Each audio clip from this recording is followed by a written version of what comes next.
And right now, we will start with European chat, which will focus on the central European view on the EU agenda before the European elections.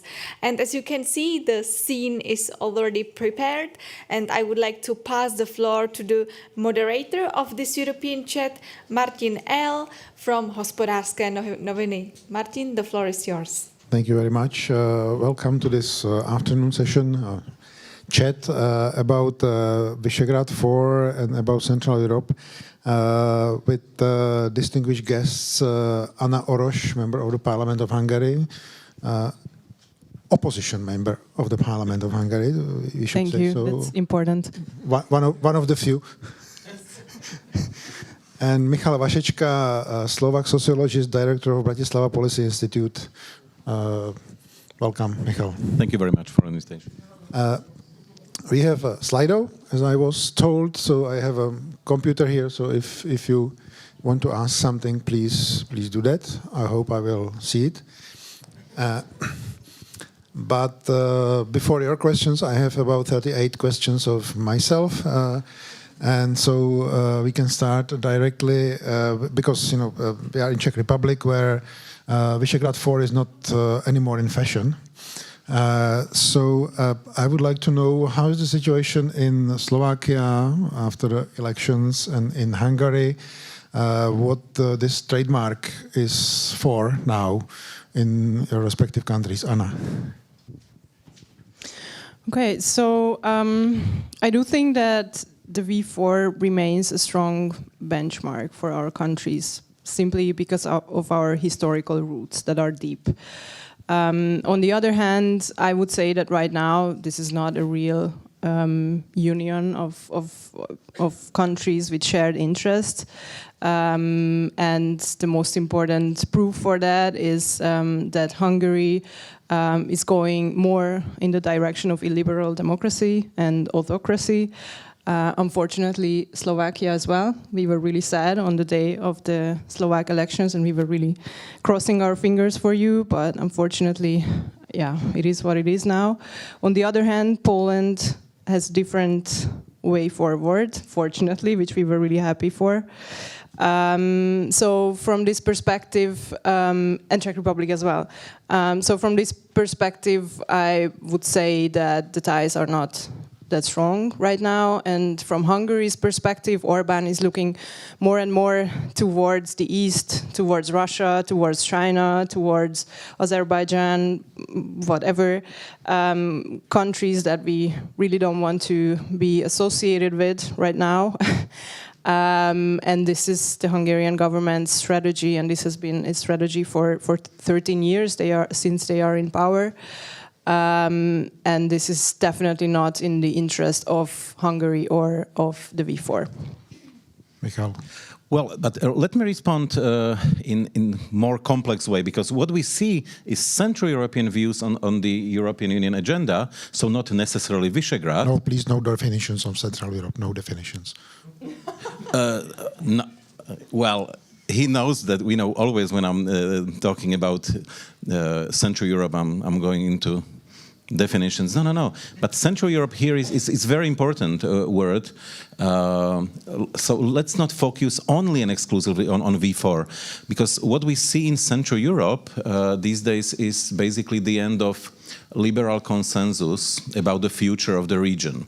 I mean, we see it for several years, and the whole region started to backslide to, various illiberal democracies, soft autocracies, etc., and for me, what is important about it, and we will return probably to it, Martin, is that the Central Europe in general, according to many authors, Milan Kundera, György Schöpflin, Václav Bělohradský, you name it, is basically kind of an early warning system, some sign of something what might happen in the future in the whole global West. So in this respect, let's be very careful about what is happening in our region, because it's a premonition. It's kind of a preview what might affect the so-called West as well. So, and in this respect, you're asking person from the smallest country of the V4 how Slovakia is tackling the whole membership in V4. And it's very simple. Look, there is a seat, headquarter of a Visegrad Fund in Bratislava. Slovaks enjoy it, of course. Secondly, Slovakia is the smallest country of, in the club. And most importantly, let's remember 90s when Slovakia was backsliding from previous positions. Madeleine Albright mentioned that it's a black hole on the map of Central Europe. And that time, in a very different circumstances, all other countries helped Slovakia a lot. So V4 that time played certain important role. I mean, let's be fair and mention it that in 1998, we Slovaks who were on the side of democratic solutions, we benefited from Visegrad membership a lot. These days, V4 is not particularly popular, is not that unpopular as in the case of Czech Republic, but it's definitely, Slovaks are not among those who are very enthusiastic about V4 cooperation, such as Poles, mostly Poles who are for the last 30 years, very, very optimistic about this cooperation, and repeatedly they want to enlarge the whole cooperation, Lithuania and many, many others. And also because other partners in V4 were reluctant to do it. Poles most likely came with the idea of 3 Cs initiative because they want to see cooperation in wider context. So in this respect, Slovaks at the moment might be still happy about V4. The question rather is whether Prime Minister Fico and his government will not utilize V4 in the same way as Hungary was utilizing V4 in last few years. But that's probably another question which you would like to ask. Well, basically, this is the chat about Europe and European elections and European topics, and usually V4 was considered as a kind of pressure group or lobby group within the. And I was recently asked by some diplomats if this will be continuing with the new government in Slovakia, with the Hungarian government at all, and with the new government of Poland. We heard a lot of new abbreviations, C3, S3, C5, and some other strange beasts in the room. But let's look at the European topics from our perspective. Central European, let's call it Central European. That's not. You can call it Visegrad if you want, but nobody will understand you here. So where? From your position, where are the views on different EU policies, and we have examples of 3-1 climate, rule of law, and post-pandemic recovery, basically money from different funds. Where in, let's stay with these 3, but if you want to choose another one, no problem with that. Our views in Central Europe differ the most, because I guess we all like money from the EU, more or less. We don't like rule of law because it complicates the situation for the politicians, and we are trying to pretend that there is no climate change.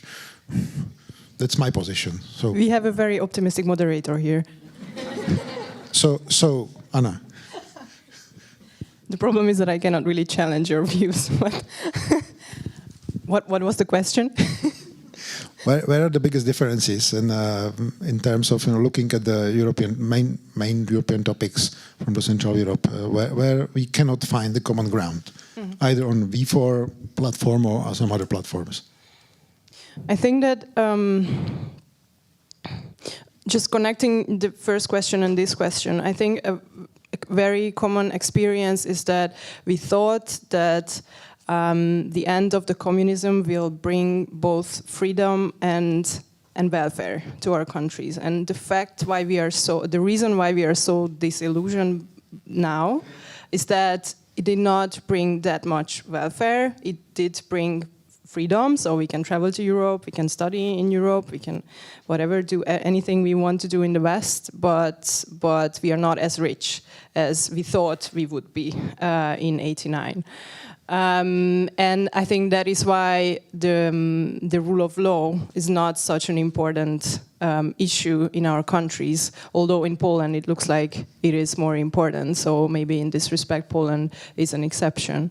But I think in the case of Hungary, the reason why we cannot really win elections just by criticizing the government for destroying democracy is because people just want welfare, they just want peace, and they don't really care whether, I don't know, the media is free or not.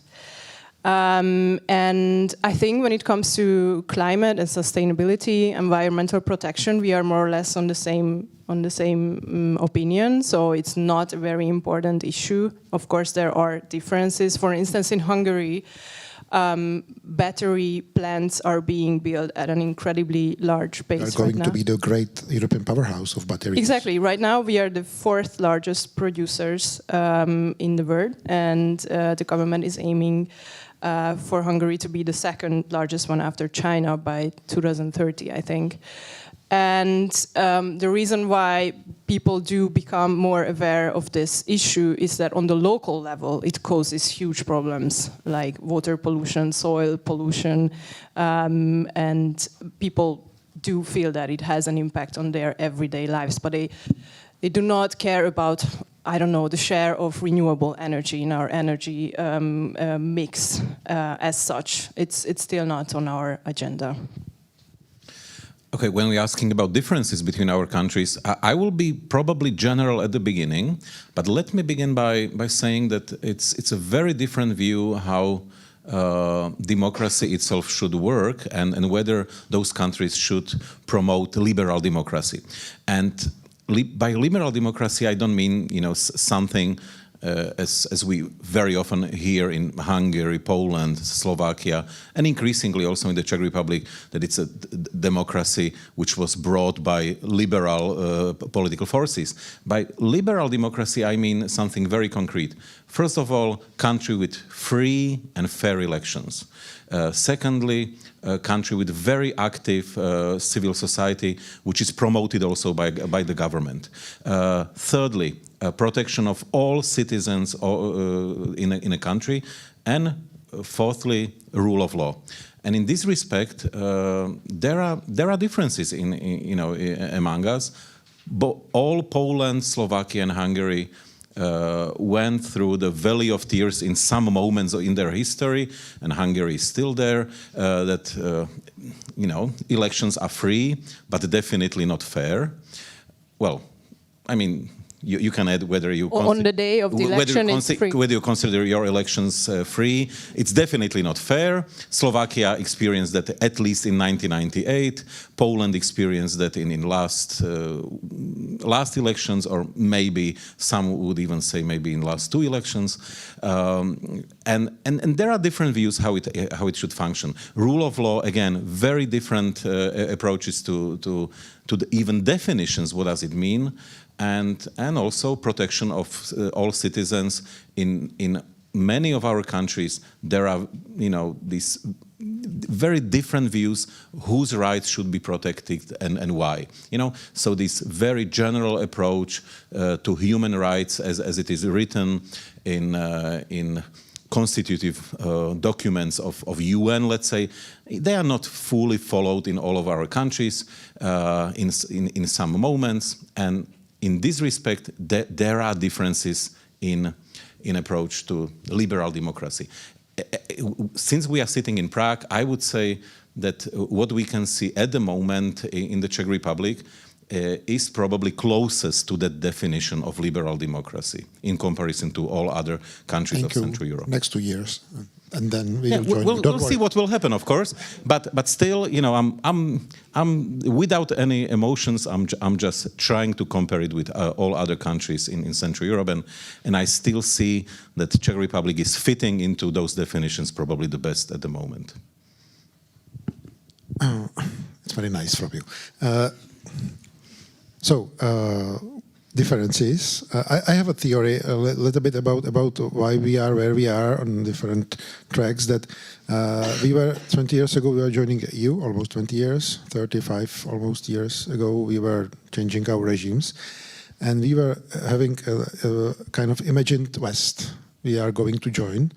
But we joined the West. We imagined in the 80s, watching speeches of Ronald Reagan and Margaret Thatcher, and then we joined the West. We just moved somewhere from the time on, and we are not catching up. Not only economically, but also in ideas or in political thinking or development of the society. So we can find a lot of differences on that, not only between us, but also with the Western countries. But let's look at the common ground or lowest common denominator, from where we can jump up from here, from Central Europe, and to look at the Europe more optimistically.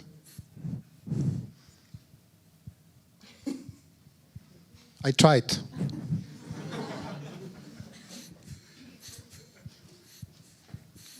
Honestly, I think that we are still young democracies, I would say. Can we say that we are still young democracies? No, I'm not anymore. I'm not buying it. No. And I'll tell you, we are sitting in Prague, and I was born in '89, so be careful what you answer. I know. No, but we are sitting in Prague, and let me tell you why I'm not buying it. I grew up in a situation when we were talking all the time about memories and, of course, constructed memories on the so-called First Czechoslovak Republic, which was democratic, inclusive, and we know it was not that fantastic, but the memories of it, and very often constructed memories, were very positive. But it lasted just 20 years. Now we are building something in our countries for 33, 34 years, and we still are tempted to say that it's because we are young democracies, and I'm not buying it, because the truth is that those countries have been polarized in their visions, what they want to build right since the beginning, and some Western authors are now reacting to it. Timothy Garton-Ash today is in Prague, and he just very recently wrote that we in the West, we thought that these countries would like to build Western full-fledged democracies, and we probably forgot that they don't want to build Western democracies. They want to build their Central European democracies with some specificities. And I was horrified when I saw it, because no, this is not what I wanted to see, and many people around me. We wanted to build full-fledged Western democracies, but the truth is that there were significant parts in all of our societies who didn't care about it at all, and we forgot about it. So Timothy Garton-Ash is right in a sense that we forgot about those. And we were not paying attention to the fact that they don't want to be there. They don't want to achieve that stage where our countries will be very much compatible with the rest. And in a way, very often people from actually two of our countries, from Hungary and Slovakia, this is exactly what they are repeating in Brussels. Why you are pushing us with some, asylum seekers, migration? This is not what we dealt with 20 years ago. This is not what was written in our accession materials. This is not what we endorsed 20 years ago. So suddenly you are asking us something what we actually never wanted, and we will not comply, But in a way, 20 years ago, there was also something like gentleman agreement behind it, which the so-called West proposed to us, and they believed that we are gentlemen as well, that we understood the gentleman deal. Yeah, but I think it's easy to be a gentleman when you have enough money on your bank account. It's a bit more difficult if you don't. And I think that's the problem, that we were promised by politicians, by the ruling people, by the West, that freedom and welfare will come hand in hand, and it will come quickly. And it did not. Many people lost their jobs, inflation was soaring, and we had very serious economic and financial difficulties that everyday people felt in their lives.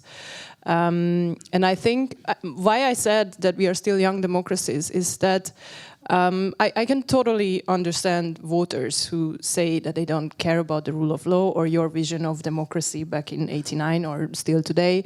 They just want a peaceful life with high value education for their kids, with normal hospital services, healthcare services, and so on and so forth, and a good job and a secure job. The question is whether we are able to connect that these two things are not independent from each other, that rule of law, democracy, not stealing taxpayers' money is not independent from our quality of living. And that's why I said that we are still young, because I still hope, but I mean, I'm a politician, so this is my job description to still have hope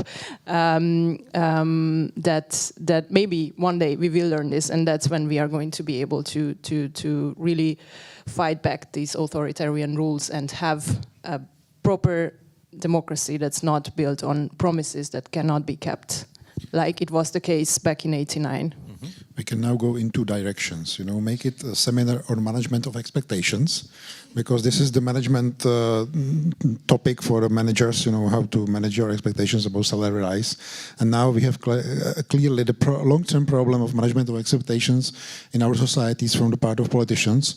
Look at the Ukraine and the president promising a quick victory. Then we can go in the second direction, looking after the money. In a sense that if we are not young democracies, then we are definitely poor democracies in terms of economic development, or stuck democracies, or middle-income trap democracies, because we are, after 20 years after the joining EU, we are not able to find out the new model of development, and this is used by the populists, promising everything but not doing anything. And then there is still this EU funds on the horizon. For some countries unreachable, for some countries reachable, but with the clear horizon that they will turn from net receivers to net payers. Quite a, or we can go totally different direction if you want, because we have an interesting question in the chat. If we talk about Euroscepticism, does it mean the same in countries of the Central Europe? Are there any differences in perceptions and topics? I think it's connected with all three: management of expectations, money, and Euroscepticism. Promises of golden land coming with the EU. So where we are with this management of expectations, of money coming, not coming, being used, being misused. In Czech Republic, for example, for your information now, it's very popular now to show Poland as a nice example how they used very well the money for building infrastructure. Mm-hmm. Well, if I may react, you mentioned that these democracies are, they might be still liberal, but they are definitely poor. And this is a tricky thing. We are sitting right at the moment in a country which jumped over Portugal and Greece years ago, sketching with Spain and even Italy. So the situation is not tragic. What is tragic is that equally as many countries in a region, Hungary, Slovakia, the whole model of economic development is basically old-fashioned, and we know it. We know it's not reproducible at the moment. Down to earth from there. And in a way, this is something what is haunting us. And I'm fully. I fully support, your skepticism. But again, these countries are not poor. The problem is, as I see it, and this is the management of expectations, that people who are living here, and this is the major difference between Central and Eastern Europe and so-called Western Europe, are ready to trade off their liberties and various rights for something else. And this is definitely not true for so-called Western Europe. Several generations were educated about very broad human rights, and you name it, while in our countries, there is really a lot of people, in some countries such as Slovakia, even majority of people, who would easily trade off their liberties and rights for better financial situation, for higher security, or even for preservation of traditional values, whatever it means. And this is something what I consider even more tragic than just the fact that our social economic model at the moment is somehow in crisis. Because, after all, we can solve the problem. There are, in all of our countries, there are people who are able to suggest how to, get out of that trap where we found ourselves at the moment. But the problem is what to do with the population, which is not valuing their liberties and human rights, which are the core issues of the so-called global West. I mean, that's. I would respond this way. So money is less important in my understanding than the fact that we got stuck somewhere in between our way to full-fledged liberal democracy based on rule of law. Basically, I got this feeling about Hungary as well, covering last elections in your country, speaking with the people there, that they are able to trade off everything for money, for the security. No, Harsh. no, that's very harsh. I mean, the government is controlled. It was in Eastern Hungary. Sorry? Eastern Hungary, close to the border. No, I mean, I won in a district where previously Fidesz has been in power for 8 years. No, actually for 12 years, sorry. And this is in Budapest. And I won by 51% and Fidesz had 41, I think. So even my neighbors are buying the government's offer. So it's not only in Eastern Hungary or Northern Hungary, so the poorer parts of the country, but everywhere. But the thing is, 80% of the media is controlled by Fidesz or its oligarchs. So basically, people, especially in the countryside, who watch television, watch public television, listen to the radio, or read the news outlets, the regional news outlets. They have a completely different understanding of what is happening and why it's happening. And the government is really successful in painting this image that Orbán is protecting the Hungarian people from everything that is evil in the world, like migration, refugees, the EU sometimes, George Soros, the Central European universities,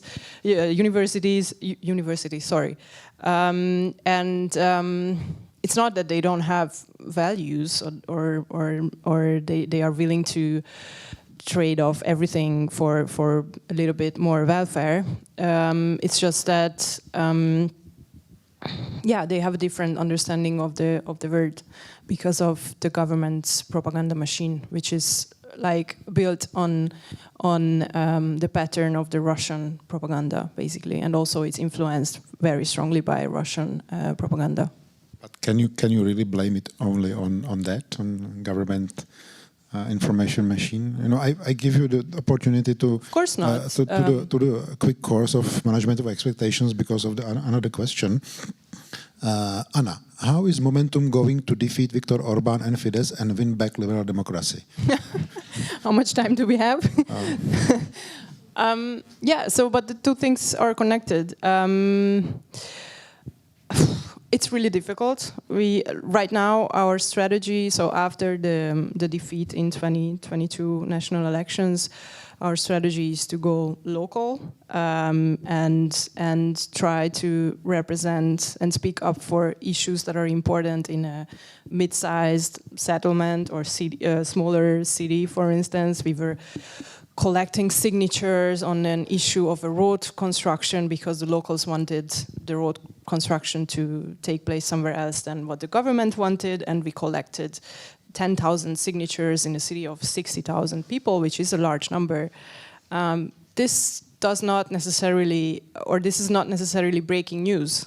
But I mean, that city and the residents of that city do remember Momentum and do remember us being there on the streets, speaking up for their interest or in their interest. But this is a very, very long road, and obviously the opposition has to work together, because the differences in resources are just immense between the government and the opposition. And also, this is the first time since Orban is in power that there are very serious economic and financial hardship in Hungary. So right now, inflation rate is the highest in Hungary among the European Union member states. Right now it's 9.9%, but it was double that a few months ago.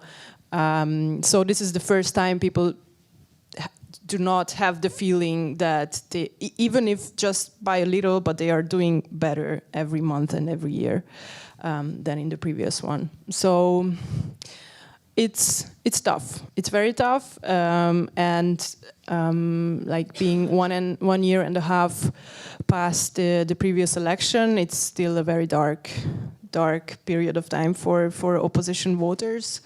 But I mean, we cannot give up. This country deserves much better than what we have right now. Michal, is Slovakia now going into dark period? Okay, let's be extremely optimistic, and I will say that Slovakia is heading toward wasted years, when the best option is endless stagnation of a country. And now I'm very optimistic, because I believe that Slovakia will be not even stagnating. And there are many reasons to think this way. It's not about the structure of economy, because I can be very optimistic about infrastructure and etc. etc. It's about people, mostly. It's a country that got lost in its transformation in a dark forest, and it's the most conspiratory out of all countries of Central and Eastern Europe. Suddenly you have a very different dynamic of the country, where, you know, when you have basically more than 50% of people who believe in various conspiracy theories, the whole dynamic of society is changing. And in this respect, I'm definitely not surprised that people are ready to trade off their liberties, because in fact, Slovakia is turning, together with Bulgaria and to a certain extent with Hungary, into this Orwellian nightmare, where the words are losing its importance and real meaning. You know, bad is good, good is bad, white is black, liberator is occupier. You know, and in this respect, I believe that this is even more important than the fact that also Slovakia, equally as the Czech Republic, somehow is at the end of a social economic transformation typical for last years. What is more important is that enemies of open society will be utilizing this confusion of people in years to come, and also in upcoming European parliamentary elections. And what will come out of that might be dramatic, although I might be slightly more optimistic here, because the turnout in Slovakia in European elections is always the lowest in the European Union. So those slightly more Euro-optimistic might show up even more than Eurosceptics.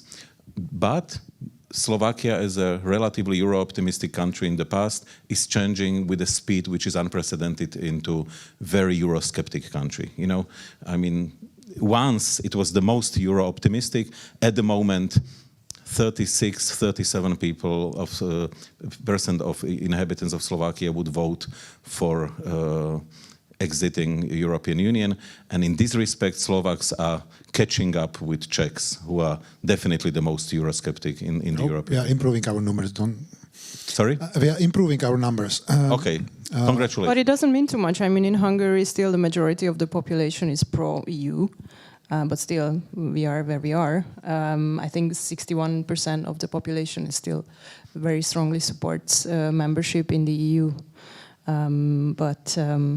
Yeah, so these numbers do not necessarily mean that at the same time we are moving, and that's why the government, for instance, in its negative narrative against the EU is not using the word European Union. They are referring to it as Brussels. which is an ugly word.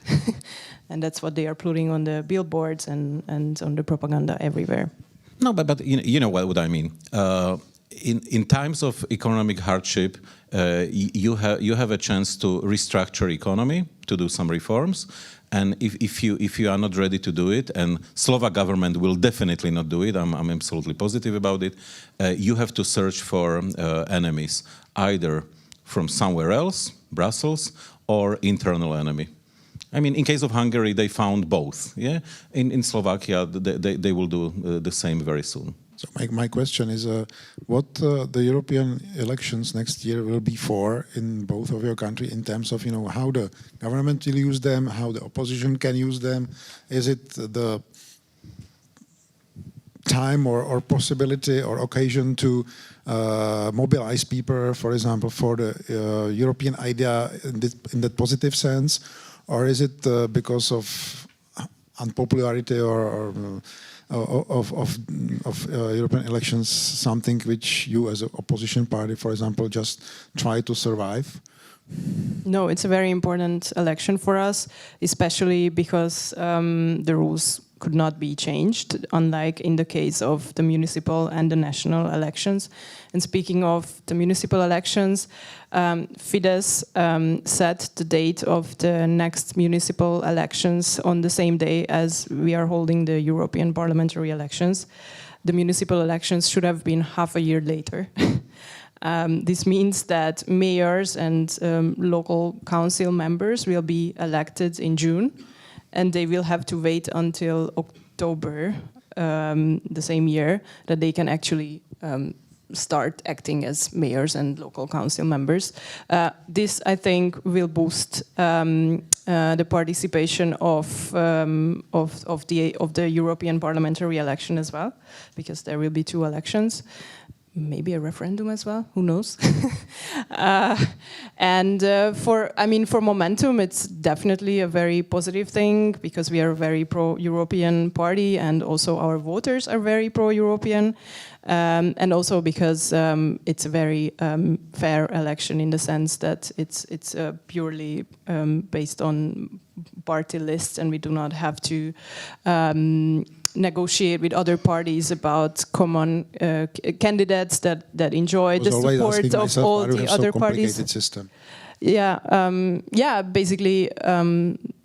Okay, I'm not going into details. Yeah, so it's a positive thing, and topic-wise, I think the EU funds are going to be in the center of the discussion. That the Hungarian government is not able to bring home the European Union funds, which represent roughly 8% of the Hungarian GDP. It's a large number, especially in times of economic hardship, and this is probably going to be in the center of the campaign, both of the opposition and the government. Very briefly, in case of Slovakia, European elections might be important for people, surprisingly, and it might surprise somebody because the turnout in some of previous European elections in Slovakia was almost shocking. In some cases below 10%, what looked like a mistake, statistical mistake, because Slovakia was basically out of the range in comparison to anybody else. But this time it might be different, and the reasons are very simple. Pro-European, pro-democratic, pro-Atlantic oriented Slovaks are at the moment going through the really valley of tears, and they are shocked what happened during parliamentary elections. They might lose presidential elections equally in March. If you would ask me whether Democrats are going to lose also presidential elections, I would say that the probability is very high at the moment. So then, in the spring, with European elections and with quite increasing and dramatic pressure coming from Fico's government, these elections might be more important than any other in the past, speaking about European elections.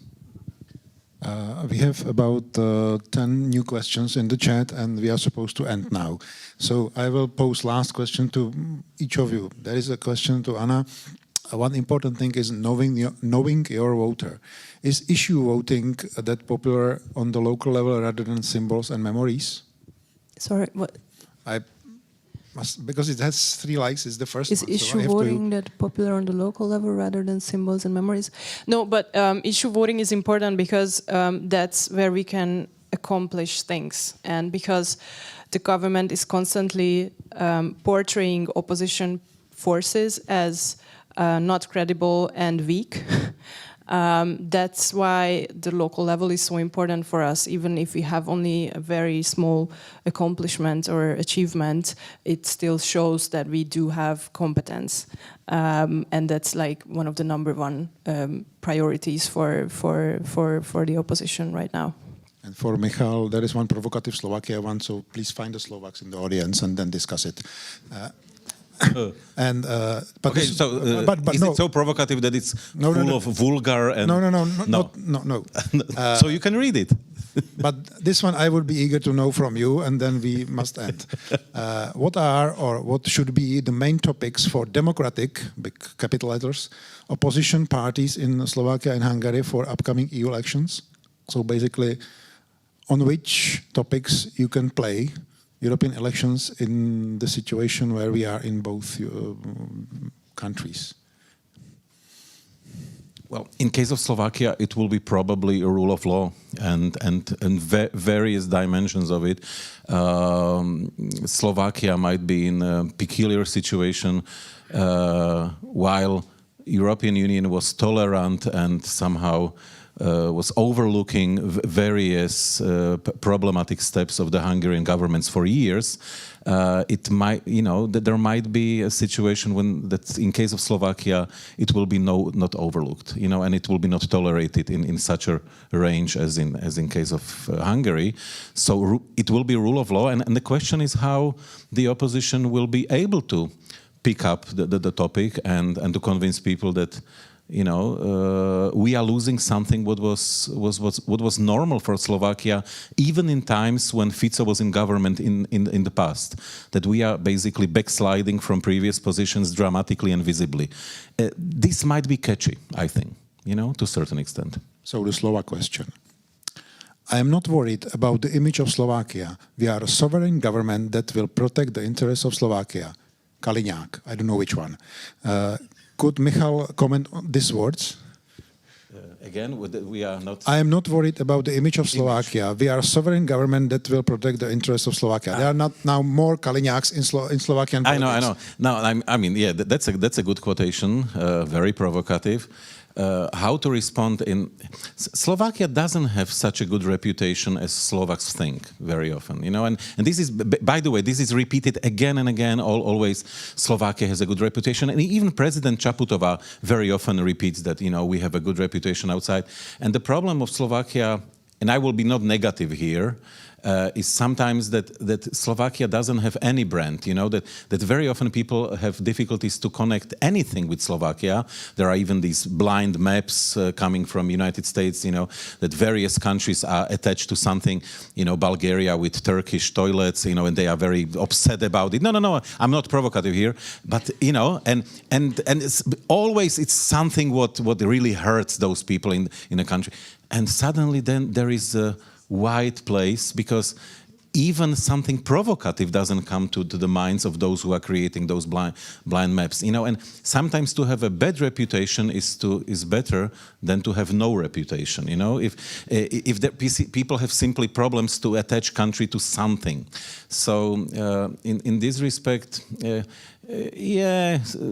Slovakia doesn't have a good reputation. The problem is that there is and Slovakia should work very hard on the branding of the country for the future. Michal Vašečka, Anna Oroš, I'm Martin L. Thank you very much for the attention and questions.